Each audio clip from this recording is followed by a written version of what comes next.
உயிர் சேதம் நடந்திருக்கும். அதே நேரத்தில் பிள்ளையை பெற்றவங்க தற்கொலை பண்ணியிருந்தாலும் உயிர் சேதம் தான்.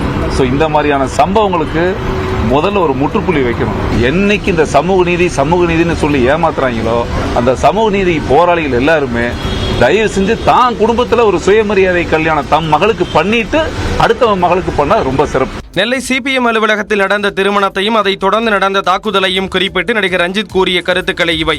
கோவை கோணியம்மன் கோயிலில் தான் இயக்கி நடித்த கவுண்டம்பாளையம் படத்தின் போஸ்டரை வைத்து ரஞ்சித் வழிபட்டார். பின்னர் அந்த போஸ்டரையும் வெளியிட்டு தேதியையும் அவர் வெளியிட்டார். பின்னர் செய்தியாளர்களை சந்தித்த ரஞ்சித் நாடக காதலை மையப்படுத்தி விழிப்புணர்வு படமாக கவுண்டம்பாளையத்தை எடுத்துள்ளதாக கூறினார். சமூக நீதி பத்தி தயவு செய்து யாராவது பேசினா கடுங்கோம். என்ன சமூக நீதி?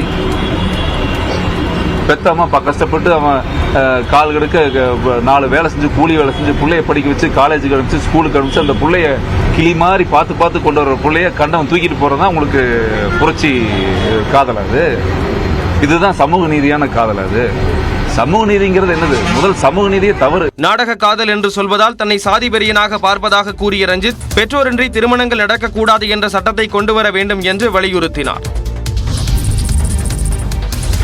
நீட் தேர்வில் கருணை மதிப்பெண் வழங்கப்பட்ட 1563 மாணவர்களுக்கு நாளை மறுதேர்வு நடைபெறவுள்ளது.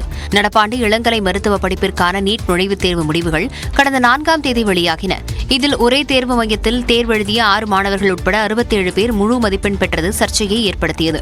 மேலும் தேர்வு மையத்தில் ஏற்பட்ட நேர இழப்பு காரணமாக 1563 மாணவர்களுக்கு கருணை மதிப்பெண் வழங்கப்பட்டதாகவும் தேசிய தேர்வு முகமை தெரிவித்தது. இது தொடர்பான வழக்கு உச்சநீதிமன்றத்தில் விசாரணைக்கு வந்தபோது கருணை மதிப்பெண்ணை ரத்து செய்வதாகவும் 1563 மாணவர்களுக்கு மறுதேர்வு நடத்தவிருப்பதாகவும் மத்திய அரசு கூறியது. அதற்கேற்ப கருணை மதிப்பெண் வழங்கப்பட்ட 1563 மாணவர்களுக்கு நாளை மதியம் 7 மையங்களில் நீட் மறுதேர்வு நடைபெறவுள்ளது.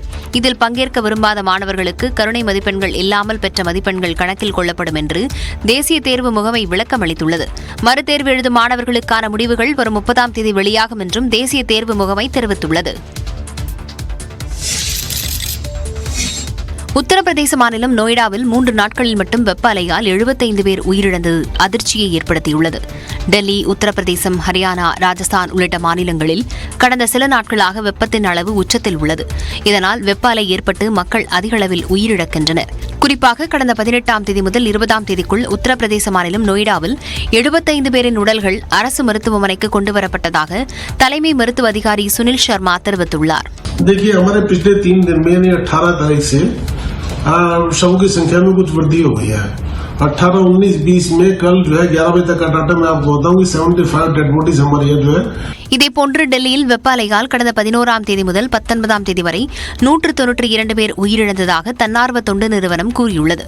இந்நிலையில் நண்பகல் 12 மணி முதல் மாலை 3 மணி வரை பொதுமக்கள் வெளியில் செல்வதை தவிர்க்குமாறு தேசிய பேரிடர் மேலாண்மை அறிவுறுத்தியுள்ளது.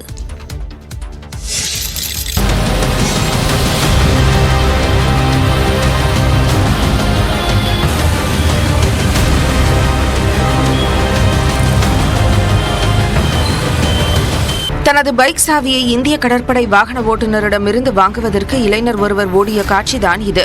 சென்னை போரூர் சமயபுரம் சாலையில் இந்திய கடற்படைக்கு சொந்தமான வாகனத்தின் மீது இருசக்கர வாகனம் ஒன்று உரசியதாக கூறப்படுகிறது.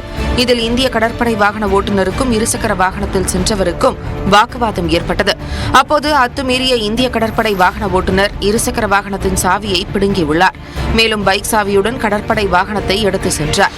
அவரிடமிருந்து சாவியை வாங்குவதற்கு கடற்படை வாகனத்தின் கண்ணாடியை பிடித்தபடியே இளைஞரும் ஓடினார்.